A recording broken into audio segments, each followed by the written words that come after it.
చివరి మాట అక్కడ ఉన్న జన సమూహముతో ప్రాముఖ్యముగా యెరూషలేము కుమార్తెలతో మాట్లాడుతున్న మాట. స్త్రీలు ప్రతి చిన్న విషయానికి సెంటిమెంట్ గా ఫీల్ అవుతారు, హృదయ పరితాపం చెందుతూ ఏడుస్తూ ఉంటారు. మనకు ఆ విషయం తెలుసు. కళ్ళ ముందు యేసుక్రీస్తు వారు సిలువలో ఆ భారాన్ని మోస్తూ నడుస్తున్నప్పుడు ఎంతో మంది స్త్రీలు బాధపడుతూ అంటున్న మాట అండి ఇది. ఆ స్త్రీలు రొమ్ము కొట్టుకొనుచు అన్న పదముందు చూడండి, గుండెలు బాదుకుంటున్నారు. యేసు వారు సిలువను మోస్తుంటే తట్టుకోలేని ఆ స్త్రీలు రొమ్ము కొట్టుకుంటూ, గుండెలు బాదుకుంటూ, ఏడుస్తూ, రోదన చేస్తూ దుఃఖిస్తున్నారు స్త్రీలందరూ. ఏంటి, ఆ సిలువ భారాన్ని మోస్తూ ఆ శ్రమను అనుభవిస్తున్న యేసుక్రీస్తు వారు ఆయనను వెంబడిస్తున్న ఆ స్త్రీలను చూసి 28వ వచనం చూడండి, యేసు వారి వైపు తిరిగి అన్నది చూడండి. ఇంత బాధలో కూడా, అంత శ్రమను, ఆ భారాన్ని మోస్తూ కూడా యేసుక్రీస్తు వారు ఆ స్త్రీల వైపు తిరిగి, యెరూషలేము కుమార్తెలారా, మీరు నా నిమిత్తము ఏడవకుడి అన్నాడు ఆయన. అమ్మా యెరూషలేము కుమార్తెలారా, మీరెందుకమ్మా బాధపడుతున్నారు? మీరెందుకమ్మా ఏడుస్తున్నారు? మీరెందుకమ్మా అంత దుఃఖపడుతున్నారు? మీరు నా కోసం ఏడవవద్దు. నాకు తెలుసు, ఈ భూమి మీదకి నేను వచ్చిన కార్యార్థం నాకు తెలుసు. పరలోకముందున్న కన్న తండ్రి మనసు నాకు అర్థమై, భూమి మీద ఉన్న తన పిల్లల కోసం నా ప్రాణత్యాగం, నేను ప్రాణం పెట్టాలని, రక్తాన్ని కార్చాలని, సిలువపై నన్ను ఎక్కిస్తారని, సమాధి చేస్తారని నాకు అంతా తెలుసు. కానీ ఒకరోజు నేను తిరిగి లేస్తాను, అది వారికి తెలియదు. నాకు అంతా తెలుసు ఆ విషయం. కాబట్టి మీరు దానికోసం బాధపడాల్సిన అవసరం లేదు. మీరు నా నిమిత్తం ఏడవకండి అని అంటూ ఎవరి కోసం ఏడవాలో చెప్తున్నారు. ఏమని? మీ నిమిత్తమును, మీ పిల్లల నిమిత్తమును ఏడవుడి అన్నాడు. చూడండి, ప్రభు ఏడవలసినది కష్టాల్లో, కన్నీళ్ళలో, లేదా ఈ సిలువ శ్రమను చూసి బాధపడుతున్న మీరు నా కోసం ఏడవాల్సిన అవసరం లేదు. ఇప్పటికీనండి సుమారు 2000 సంవత్సరాలు గడిచిపోయినా యేసుక్రీస్తు వారు ఏడవని వారంటూ లేరు, ఏడుస్తూనే ఉంటారు. కానీ ఒక విషయం చెప్పమంటారా? యేసుక్రీస్తు వారు సిలువను మోసారు, శ్రమలు అనుభవించారు, సమాధి చేయబడ్డారు, తిరిగి లేచారు. ఆయన భూమి మీద ఎవరు సాధించలేని ఘనత యేసుక్రీస్తు వారు చేశారు. తిరిగి లేచారు ఆయన. ఇప్పటికీ ఏడుస్తూనే ఉంటారు, యేసుక్రీస్తు వారు చనిపోయారు, సమాధి చేయబడ్డారు అని. కానీ యేసుక్రీస్తు వారు ఆ రోజే చెప్పారు, ఏమన్నారంటే, అమ్మా మీరు నా కోసం ఏడవద్దు, మీ కోసము, మీ పిల్లల కోసము ఏడవండి. ఇది యేసుక్రీస్తు వారు అంటున్న మాట అండి. ఆ రోజున్న రోమీయుల దండయాత్రలో క్రీస్తు శకం 70లో మరి యెరూషలేము పట్టణం నాశనం కోసం ఆయన మాట్లాడటం లేదు. ఇదిగో దండయాత్ర అవుతుంది, యెరూషలేము పట్టణానంతా రోమీయులు నాశనం చేస్తారు, మిమ్మల్ని హింస పెడతారు అని ఆ విషయాల కోసమే మాట్లాడుతున్నట్టు లేదండి. ఇక్కడ ఒక ఆత్మీయంగా మనం ఆలోచిస్తే ఆనాడు ఉన్న సమాజం ఏమనే ఆలోచనలో ఉందంటే, మనిషి కేవలం పుట్టాడు, బ్రతుకుతున్నాడు, ఒకరోజు మరణిస్తాడు, అక్కడితో సమాధి చేయబడితే మనిషి జీవితం ముగిసిపోతుంది అన్న ఆలోచనతోనే ఉంది తప్ప, మనిషి మరణిస్తే మరో లోకం ఉంది, మరో లోకానికి వెళ్ళాలి, ఆ లోకానికి వెళ్ళే ముందు తన జీవితాన్ని చక్కగా దేవుల్లో మలుచుకోవాలి, దేవుని సన్నిధిలో బ్రతకాలి, దేవుని యందు భయభక్తులు కలిగి బ్రతికి జీవించాలనే ఆలోచన ఎవ్వరిలో లేదు. అలాంటి వారిని, అలాంటి స్త్రీలను చూస్తున్న ప్రభు అంటున్న మాట, యెరూషలేము కుమార్తెలారా, నా నిమిత్తం ఏడవకుడి, మీ నిమిత్తమును, మీ పిల్లల నిమిత్తమును ఏడవుడి. అదే 29వ వచనంలో ఆయన ప్రభు చెప్తున్నారు, ఏమనంటే, ఇదిగో గొడ్రాండ్రును కనని గర్భములను పాలియని స్తనములను ధన్యములైనవని చెప్పు దినములు వచ్చుచున్నవి అన్నాడు చూడండి ప్రభు. ఎవరు సంతోషపడాలంటే, ఎవరు నిజంగా ఆనందపడాలంటే ఎవరైతే గొడ్రాలుగా మిగిలిపోతారు, పిల్లలు కనకుండా. ఇది గర్భఫలం దేవుడిచ్చు బహుమానం అండి. గర్భఫలము దేవుడిచ్చు బహుమానం. దేవుడే పిల్లలను ఇస్తున్నాడండి.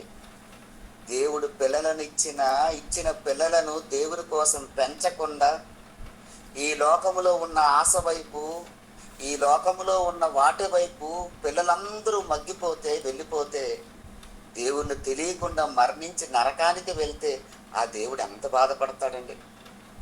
అలా మీరు పెంచకుండా పిల్లలను కని మీరు నరకానికి వెళ్ళిపోయి, మీ గర్భాల గుండా వచ్చిన మీ పిల్లలు కూడా నరకానికి వెళ్ళిపోతే, కనిన గర్భము కంటే కనని గర్భమే ధన్యము అని ప్రభు చెప్తున్నాడు. పిల్లలు ఉన్నారు ఎక్కువ మంది, నిజమే. కానీ ఏ ఒక్క బిడ్డ కూడా దేవుని కోసం బ్రతకకపోతే, ఏ ఒక్క బిడ్డ కూడా దేవుని కోసం పెంచకపోతే తల్లి మరి కన్నందుకు ప్రయోజనం ఏమిటి? ప్రభు అదే చెప్తున్నాడు. అమ్మా, మీరు ఏడవలసింది నా కోసం కాదు తల్లి, మీకోసం ఏడవండి. మీరు ఎలా బ్రతుకుతున్నారో ఒకసారి ఆలోచించుకోండి. దేవుని కోసం బ్రతుకుతున్నారా? దేవుని కోసం ఆలోచిస్తున్నారా? దేవుడు ఉన్నారని గ్రహిస్తున్నారా? మరణిస్తే మరో జీవితం ఉందన్న ఎన్నిసార్లు ప్రభువు చెప్పినా ఆత్మీయ జీవింప చేయుచున్నది, శరీరం కేవలం నిష్ప్రయోజనము. మీరంతా మరణించి మరో లోకానికి చేరాలి, అందుకోసమే దేవుడు మీకోసం ఎదురు చూస్తున్నాడు. మీరు ఇలా పాపముతో మరణిస్తే నిత్య నరకానికి వెళ్ళిపోతారని ఎన్ని వందల మాటలు ఇప్పటికీ మనం ఎంత చెప్పినా మారని సమాజాన్ని చూస్తే దేవుడు ఎంత బాధపడతాడండి. దేవుడు పిల్లలను ఇస్తూ, కావలసినవన్నీ సమకూరుస్తూ, ఎప్పటికప్పుడు కునుకక నిద్రించక కంటికి రెప్పల ఈ భూమిని త్రిప్పుతున్నాడే దేవుడు. మరి దేవుడు ఎంత బాధపడతాడండి. తన కళ్ళ ముందే తన పిల్లలందరూ నరకానికి వెళ్ళిపోతుంటే దేవుడు ఎంత ఆవేదన పడతాడండి. అది తెలుసుకున్న యేసుక్రీస్తు వారు అంటున్న మాట అండి. అమ్మా, మీరు నా కోసం ఏడవద్దమ్మా. నాకు తెలుసమ్మా, నేను చనిపోతాను, తిరిగి లేస్తానమ్మా ఒకరోజు. కానీ ఆలోచించుకోవాల్సింది ఏంటంటే, ఒకసారి మీరు ఎలా ఉన్నారో ఆలోచించండి. మీ ఆత్మీయ జీవితం ఎలా ఉందో ఒకసారి ఆలోచించుకోండి. మీ పిల్లలు దేవునిలో బ్రతుకుతున్నారో లేదో ఆలోచించండి. ఏంటి, క్రైస్తవ కుటుంబాల్లోనండి పిల్లలు వాక్యం అంటే పడదు, తల్లిదండ్రులకు అవిధేయదు, దేవుడు అంటే లెక్కలేదు. ఎలాంటి పరిస్థితుల్లో ప్రపంచం ఉందో మనం చెప్పవలసిన అవసరం లేదు. ఈ సోషల్ మీడియా వచ్చిన నుంచి ఏ బిడ్డ కూడా సరైన రీతిలో బ్రతకడం లేదు. ప్రపంచ దేశాలు చూస్తే యుద్ధాలే, ఎప్పుడు ప్రభువు రాకడుంటుందో తెలియదు. ఇలాంటి పరిస్థితుల్లో కూడా అప్రమత్తంగా బ్రతకని పిల్లలు ఉన్నారండి సమాజంలో. మరి అలాంటి వారిని పెంచుతున్న తల్లికి ప్రాముఖ్యంగా తల్లికి, ఎందుకంటే గృహంలో ఎక్కువగా తల్లే ఉంటుందండి. పిల్లలందరూ తల్లి చుట్టూ చేరుతారు. ఏమండి, పురుషుడు ఉన్నాడు, ఉదయం లేచినది మొదలుకొని సాయంత్రం వరకు పనికి వెళ్ళిపోతారండి. ఇంటిలో తల్లి చుట్టూ చేరేది పిల్లలే. ఆ పిల్లలను దేవుడు నాకు ఇచ్చాడని తల్లి గ్రహించి పిల్లలను దేవుని మాటలు చెప్పే ఆ స్థితిలో ఉన్నారా నేడు గృహస్త్రీలు? ఒకసారి ఆలోచించండి. ప్రారంభం నుంచి గమనిస్తేనంటే అవ్వమ్మ గారు మన మొదటి ఆది తల్లి, ఆమె చేసింది ఏంటి? దేవుడు వద్దన్న దానిని, తినవద్దన్న దానిని ఆజ్ఞను అతిక్రమించి తాను తిని భర్తకిచ్చింది. ఆయన తిన్నాడు. ఇద్దరు కలిసి అపరాధంలో పడ్డారు. దేవుడు వచ్చి అడిగితే వాళ్ళిచ్చే సమాధానం ఏంటో తెలుసా? ఆదాము, నువ్వేంటి ఇలా చేసావంటే ఆదాము ఇచ్చిన సమాధానం, నీవు నాకు ఇచ్చిన ఆ స్త్రీయే నన్ను మోసం చేసిందయ్యా అని. అవ్వమ్మ, నువ్వు చేసింది ఏంటంటే, నువ్వే కదయ్యా చేసావు, అది యుక్తిగా నా దగ్గరకు వచ్చింది, నేను మోసపోయాను, నువ్వు చేయడం వల్ల ఇలా చేశాను అని డైరెక్ట్గా దేవుని మీదే తప్పును నిందలు పెట్టిందండి. అక్కడ నుంచి ప్రారంభమైపోయి ఇక మనం అలా చరిత్ర అంతా చూసుకుంటే, ఒక సారమ్మ గారు కానీ తన దాసి అయిన ఆగర్తో పోనిచ్చి ఈరోజు యుద్ధాలకు మరి కారణమైంది ఇప్పుడు అది. ఏంటి, ఇస్మాయిల్ పుట్టకపోతే, ఇస్మాయిలు రాకపోతే, ఇస్లాం సోదరులు రాకపోతేనండి ప్రపంచ యుద్ధాలన్నీ కూడా ఆమె చేసిన ఒక్క పొరపాటు నుంచి ఈరోజు నేడు ప్రపంచం అంత అతలాకుతలం అయిపోతుంది. ఒక స్త్రీ చేసిన పని. ఇవన్నీ యేసుక్రీస్తు వారికి తెలుసు. యేసుక్రీస్తు వారికి తెలుసు ఇలా జరిగాయి, సరిగ్గా పెంచలేదు, బిడ్డలను సరిగా పెంచక యుద్ధాలకు కారణమవుతుంది. భవిష్యత్తు తిరిగిన యేసుక్రీస్తు వారు చెబుతున్న మాట, అమ్మ ఏడవవలసింది మీరు నా కోసం కాదమ్మా, ఒకసారి మీరు ఎలా ఉన్నారో ఆలోచించుకొని, మీ పిల్లలను దేవుళ్ళు పెంచుతున్నారో లేదో ఒకసారి ఆలోచించుకొని అని ప్రభువు చెప్తున్న మాట అండి. ఏమండి, ఈ కొత్త నిబంధన రాగానే మనకు తెలుసు, యోహాను గారు తన అడిగింది ఒక మహాతల్లి. ఒకసారి ఆ సందర్భాన్ని చూద్దామండి. ఇదే లోకాసు వార్తలో చూద్దాం. చూడండి, లోకాసు వార్త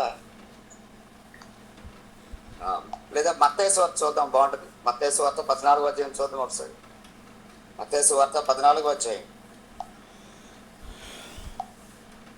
మొదటి వచనం నేను చదువుతున్నానండి. ఆ సమయమందు శతాధిపతి అయిన హేరోదు యేసును గూర్చిన సమాచారం విని, ఇతడు బాప్తిసమిచ్చు యోహాను, అతడు మృతులో నుండి లేచి ఉన్నాడు, అందువలననే అద్భుతములు అతని యందు క్రియారూపమగులుచున్నవని తన సేవకులతో చెప్పెను. 3వ వచనం, ఎలైనగా నీవు నీ సహోదరుడైన ఫిలిప్పు భార్యకు హేరోదును ఉంచుకునుట న్యాయము కాదని యోహాను చెప్పగా, హేరోదు ఆమె నిమిత్తము యోహానును పట్టుకొని బంధించి చెరసాలలో వేయించి ఉండెను. పాపం యోహాను గారు చెప్పారు, అది నీకు కరెక్ట్ కాదు హేరోదు, నీ తమ్ముని భార్యను ఉంచుకోవడం కరెక్ట్ కాదు అన్నప్పుడు, ఆ హేరోదు ఎంత చక్కగా ప్లాన్ వేసిందంటే యోహానుని చంపించాలి ఎలాగైనా అనుకుంది. ఎలా చంపించాలనుకుందంటే తన కుమార్తెను నాట్యము చేయించి, చూడండి తల్లి ఎలా ప్రేరేపిస్తుందో చూడండి, తన కుమార్తెను నాట్యము చేయించి హేరోదును సంతోషపరిచి యోహానును చంపించారు అనుకుంది. అదే వచనాన్ని మనం 7వ వచనంలో చూద్దామండి ఒకసారి. గనుక ఆమె ఏమి అడుగునను ఇచ్చిదనని అతడు ప్రమాణపూర్వకంగా వాగ్దానము చేసును. అప్పుడు ఆమె తన తల్లి చేత ప్రేరేపింపబడినదై, ఆ పదం చూడండి, తన తల్లి చేత ప్రేరేపింపబడినదై. తల్లి చెప్పిందట ఏమని? ప్రేరేపింపబడినదై బాప్తిస్మమిచ్చు యోహాను తలను ఇక్కడ పల్లెములో పెట్టి నాకు ఇప్పించమని అడిగాను. చూడండి, కుమార్తె ఎంత చక్కగా అడుగుతుంది. ఏమి కావాలి ఆవిడకి? ఆ అమ్మకి ఏమి కావాలంటే యోహాను తల కావాలి. ఇది ఆమెకు పుట్టిన బుద్ధి కాదండి, తల్లి చెప్పింది. ఇదిగో మీ నాన్నగారు అడుగుతారు, గొప్పగా అద్భుతంగా డ్యాన్స్ చేశావు కదమ్మా, నీకు ఏమి కావాలని అడిగితే నువ్వేం అడగాలో తెలుసా? యోహాను తల కావాలని తల్లి ప్రేరేపించింది.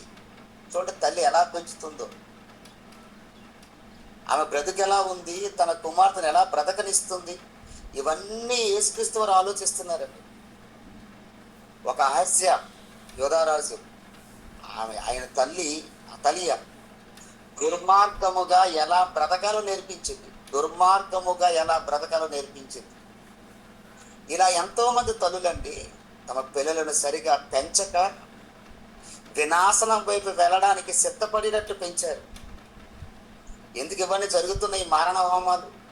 దేవుని భయం లేదు, దేవుని వాక్యం చెప్పించరు, దేవుని వాక్యాన్ని వినిపించరు, దేవుని వాక్యం వినబడుతున్న చోటికి తల్లిదండ్రులు తీసుకుని వెళ్ళరు. ఇవన్నీ యేసుక్రీస్తు వారు గమనించి, అమ్మా నా కోసం ఏడవద్దమ్మా, మీకోసము, మీ పిల్లల కోసము. బ్రతుకంటే ఇదే కాదమ్మా, బ్రతుకు చనిపోయిన తర్వాత అద్భుతమైన జీవితం ఉంది, దానికోసం మీరు ఆలోచించండి ఒకసారి. ఈ 60-70 ఏళ్ళ జీవితాన్ని మీరు చూస్తున్నారు తప్ప అనంతమైన జీవితం ఒకటి ఉంది. ఆ జీవితంలో మీరు ఉండాలంటే మీరు ఎలా బ్రతకాలో ఒకసారి మీరు ఆలోచించుకోండి.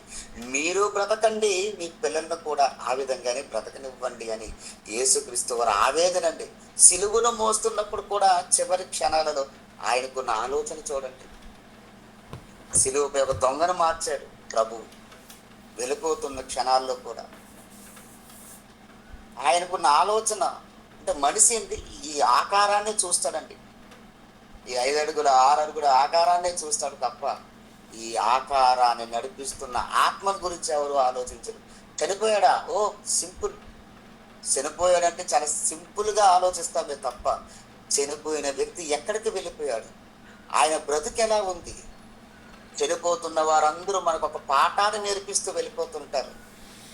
వెళ్ళిపోతూ ఎక్కడికి వెళ్ళిపోయాడు ఆయన, ఏమైపోయాడు ఆయన, రేపు నేను చనిపోతే నేను ఎక్కడికి వెళతాను, దేవుడున్న చోటుకి వెళ్తే పర్వాలేదు, లేదా దేవుడు లేని చోటుకి వెళ్తే అగ్నిగుండంలో నా ఆత్మ ఆహుతైపోతుంది కదా అనే ఆలోచన ఎవరికీ లేదండి.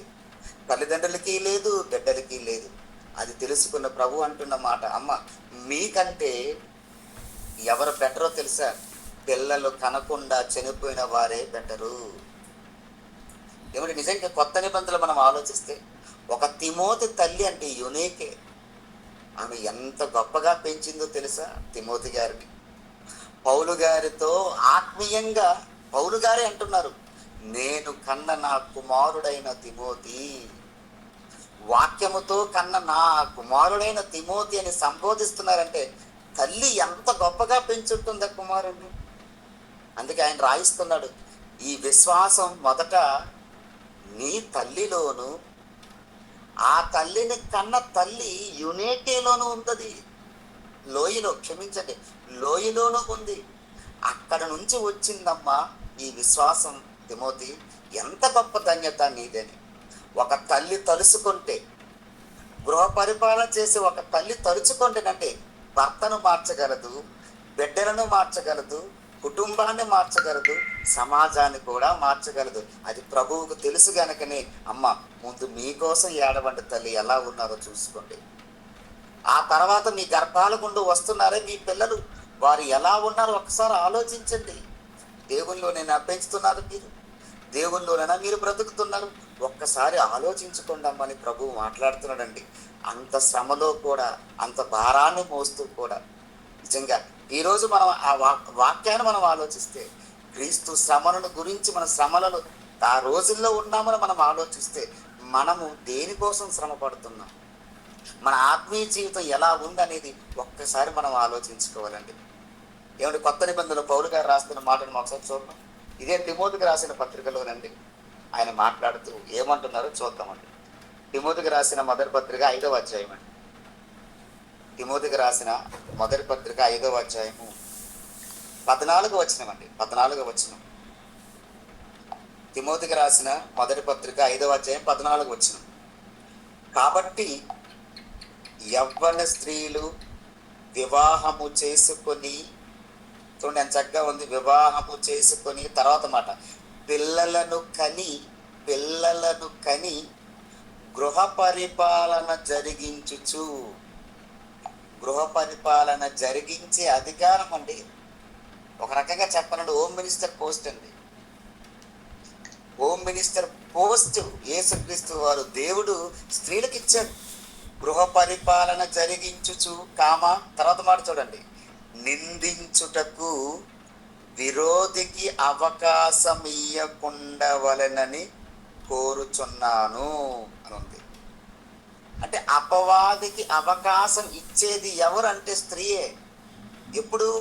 గృహ పరిపాలన సరిగా లేనప్పుడు, తాను దేవునిలో బ్రతకనప్పుడు, తన పిల్లలను దేవునిలో పెంచనప్పుడు, తన భర్త తన కుటుంబాన్ని చక్కగా పరిపాలన చెయ్యనప్పుడు వెంటనే కుటుంబం అంతా కూడా అపవాది చెరలోకి వెళ్ళిపోతుందండి.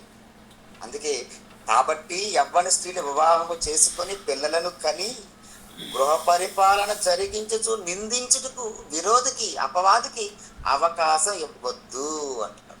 అక్కడ మీరు ఫెయిల్ అయిపోయారా, మొత్తం ఫెయిల్ అయిపోతుంది, మొత్తం డ్యామేజ్ అయిపోతుందండి. ఒక తల్లి, ఏమండి మనకు సామెత తెలుసు కదా, ఇంటికి దీపం ఇల్లాలు అంటారు. ఇంటికి దీపం వెళ్ళాలి, నిజమే, చాలా గొప్పది. ఎంతవరకు? ఆ ఇంటిని సక్రమంగా కాస్తున్నంత వరకు ఇంటికి దీపం వెళ్ళాలి. ఒకవేళ గృహ పరిపాలన ఫెయిల్ అయిపోయింది అనుకోండి, ఇంటిని తగలెట్టే దీపం కూడా ఇల్లాలుగానే మారిపోతుందండి. ఏమండి, మాతృదేవోభవ పితృదేవోభవ అంటాం. మొదటి స్థానం తల్లికి, అది తెలుసు, దేవునికి అర్థమైపోయింది. అమ్మా నువ్వు జాగ్రత్తగా చూసుకోవాలి తల్లి, అమ్మ యెరూషలేము కుమార్తెలలా, అమ్మ మీరు జాగ్రత్తగా చూసుకోవాలి తల్లి. మీ బ్రతుకును చూసుకోండి తల్లి. మీరు భర్తలకు లోబడి బ్రతుకుతున్నారా? మీ పిల్లలను దేవుల్లో పెంచుతున్నారా? మీరు దేవునికి లోబడే బ్రతుకుతున్నారా? మీ జీవన విధానం బాగుందా? ఒక్కసారి చూసుకోండి అమ్మా. ఒకవేళ మీరు ఫెయిల్ అయ్యారు, మీరు నరకానికి వెళ్తారు. మీ పిల్లలను కూడా వాళ్ళ చేతులు పట్టుకుని మీరు నరకానికి వారిని మీ వెంట తీసుకుని వెళ్తారమ్మా. అప్పుడు నేను చూసి తట్టుకోలేను తల్లి. అందుకేనా ఈ రక్తాన్ని కార్చింది, అందుకేనా ఈ సిలువను మోసింది, అందుకేనా ఈ లోకానికి వచ్చింది, అందుకేనా ఈ 33 నెలల జీవితాన్ని మీకోసం త్యాగం చేసిందని ప్రభువు ఇన్ని ఆలోచించుకొని ఆ మాట ఆ రోజు అన్నారండి. కాబట్టి నిజంగా మనం దేవుని ప్రేమించిన వారమైతే, నిజంగా దేవుడు మన కోసమే ఈ లోకానికి వచ్చాడు, నా పాపాల నిమిత్తమే సిలువలో బలైపోడని ఒక స్త్రీ ఒక పురుషుడు ఆలోచిస్తే నిజంగా మనం ఎలా బ్రతుకుతున్నాం, మన ఆత్మీయ జీవితం ఎలా ఉందనే ఆలోచన కలిగి బ్రతుకుతామండి. చివరిగా ఒక వచనం చూసి ముగించుకుందామండి. తీతుకు రాసిన పత్రిక, ఇదే పౌలు గారు తీతుకు రాసిన పత్రికలో 2వ అధ్యాయం, తీతుకు రాసిన పత్రిక 2వ అధ్యాయం, అక్కడ ఆ స్త్రీల కోసం మాట్లాడుతూ ఎలాంటి లక్షణాలు కలిగి ఉండాలో చెబుతున్నాడండి. నేను మొదటి నుంచి చదువుతాను త్వరగా. 2వ అధ్యాయం 1వ వచనం నుంచి. నీవు తీతుకి పౌలు గారు తీతుకు రాస్తూ, నీవు హితబోధానుకూలమైన సంగతులను బోధించుము. ఎలైనగా వృద్ధులు, మితానుభవము గలవారును, మాన్యులను, స్వస్థ బుద్ధి గలవారును, విశ్వాస, ప్రేమ, సహనముల యందు లోపము లేని వారునై ఉండవలెననియు, అలాగుననే వృద్ధ స్త్రీలు కొండె కత్తులను మిగుల మద్యపానాసక్తులనే ఉండక ప్రవర్తన యందు భయభక్తులు గలవారై ఉండవలెననియు. ఎంత క్వాలిటీస్ ఉన్నాయి చూడండి. దేవుని వాక్యము, ఆ మాట చూడండి, దూషింపబడుకుంటున్నట్లు, దేవుని వాక్యము దూషింపబడుకుంటున్నట్లు యవ్వన స్త్రీలు తమ భర్తలకు లోబడి ఉండి, తమ భర్తలకు లోబడి ఉండి. ఏమండి, భర్తకు లోబడట్లేదండి, కానీ నేను దేవునికి లోబడుతున్నాను అన్నాం అనుకుని అది అబద్ధం అండి. దేవుడే చెప్తున్నాడు, ముందు మీ భర్తలకు మీరు లోబడండి. భర్తలకు లోబడి ఉండి తమ భర్తలను, తర్వాత మాట శిశువులను అనం చూడండి, భర్తలను తమ శిశువులను ప్రేమించువారును, స్వస్థ బుద్ధి గలవారును, పవిత్రులను, ఇంట ఉండి పని చేసుకుని వారును, మంచివారునై ఉండవలనని బుద్ధి చెప్పుచు మంచి ఉపదేశము చెయ్యువారునై ఉండవలననియు బోధించుము. తీతు ఎలాంటి లక్షణాలు కలిగి ఆ స్త్రీలు గృహ పరిపాలన చేయాలో చెప్తున్నాడు. మంచి లక్షణాలు, లోబడే గుణము, పిల్లలను దేవుల్లో పెంచే తత్వము, ఇలాంటి ఆలోచన కలిగి బ్రతకాలి. అలాంటి ఆలోచన కలిగి బ్రతికితేనే మీ పిల్లలు మీ మాట వింటారు. అప్పుడు మీరు దేవుల్లో ఉంటారు, మీ పిల్లలు కూడా దేవుల్లో బ్రతుకుతారు. మనం ఎప్పుడు చదువుతున్న మాటే కదండి, సామెతల గ్రంథం 22:6 అంట కదా, బాలుడు నడవవలసిన త్రోవను వానికి నేర్పు. బాల్యము నుండి నేర్పిస్తే దాని నుంచి వాడు తొలగిపోడు, తప్పిపోడు. ఎలాంటి మార్గంలో నేర్పిస్తున్నావు అమ్మా? ఎలాంటి మార్గంలో నువ్వు బ్రతుకుతున్నావు తల్లి? నీ జీవితం ఎలా ఉందో ఒకసారి చూసుకో అమ్మా. నీవు దేవుల్లో బ్రతికి నీ భర్తకు లోబడి నీ పిల్లలను దేవుని భయములోను భక్తిలోను పెంచమ్మా. ఏడవలసింది నా కోసం కాదు తల్లి, నీ కోసము నీ పిల్లల కోసం ఏడువని ప్రభువు ఆ మాటలో ఉన్న భావాన్ని ఈరోజు మనకి వివరించారండి. ఒక్కసారి ఆ మాటలు మనం ధ్యానించుకొని, నిజంగా దేవుడే కదా నాకు పిల్లనిచ్చాడు, దేవుడే కదా గర్భఫలాన్ని దేవుడిచ్చి బహుమానం అన్నాడు కదా, ఇచ్చిన బహుమానాలని ఈ భూమి మీద అవమానంగా పెంచుతున్నానా లేదా దేవునికి బహుమానంగా ఇవ్వడానికి సిద్ధపడుతున్నానని ఒక తల్లి కానీ ఒక తండ్రి కానీ కుటుంబం కనుక మనం ఆలోచించగలిగితే దేవుడు ఎంత సంతోషిస్తాడు. నిజంగా ఈ నా పిల్లలు ఉదయకాల సమయమున నా మనసును తెలుసుకున్నారు, నా కుమారుని ఆవేదన అర్థం చేసుకున్నారు. సిలువకు ఎక్కే ముందు కూడా, ఆ త్యాగం ముందు కూడా ప్రభువు ఎంత బాగా ఆలోచించాడు చూడండి. అమ్మ, నా కోసం ఏడవద్దు తల్లి, మీకోసం ఏడవండి. నేను తిరిగి లేస్తాను, మిమ్మల్ని కూడా లేపడానికి సిద్ధపడతాను. కానీ మీరు చేయవలసింది ఏంటంటే మీరు దేవుల్లో బ్రతకండి, ఉన్నతంగా జీవించండి, మీ పిల్లలను కూడా దేవుల్లో పెంచండి అని ప్రభువు మనకు చెప్పి వెళ్ళిపోయాడండి.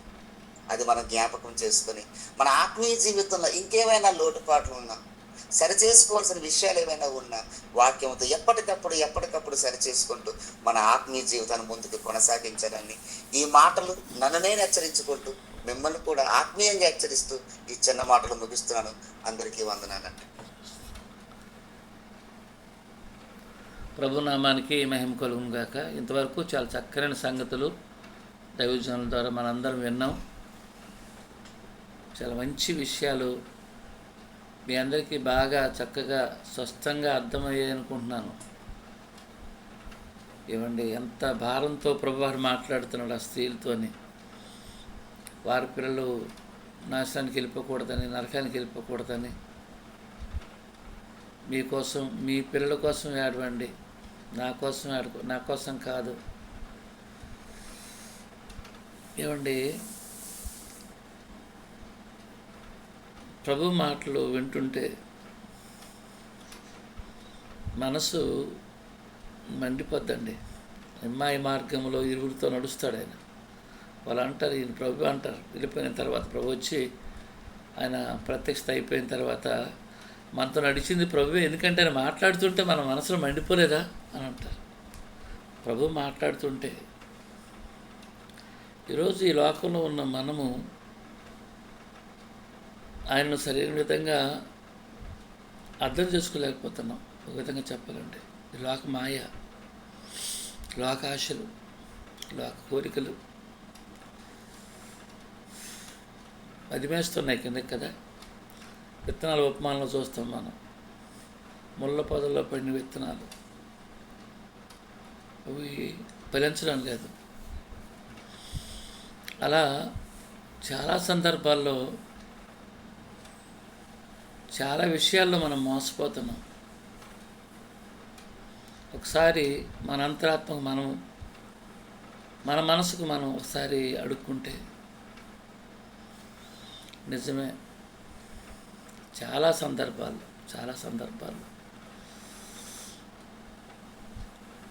సందర్భాల్లో మోసపోతున్నాం. ఎందుకు మోసపోతున్నాం అంటే ఆయన అర్థం చేసుకోలేక. ఈ మాట వాళ్ళు చెప్పారు, ప్రభు చెప్పారు, వాళ్ళకి అర్థమైనందో అర్థం అవ్వలేదు.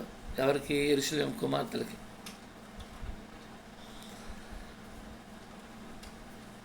ఆయన ఆలోచన అది. కొన్ని ఆలోచన మనకు అర్థం అవ్వదు. తమ్ముడు వాక్యం రిఫరెన్స్ తీసుకున్నప్పుడు నాకు అర్థం అవ్వలేదు, ఏం చెప్తాడా అని అనుకున్నాను. మీ అందరు కూడా అలాగే ఫీల్ అయి ఉంటారు. అంటే ఇప్పుడు అంతా మనకు ఎన్ని విషయాలు విన్నా తెలిసినా దేవుని మాట డెలివరీ అవుతున్నప్పుడు అందులో ఉన్న పారమార్థికమైన సత్యాలు కొన్ని అర్థం కావండి. అంత గొప్పది దేవుని మాట.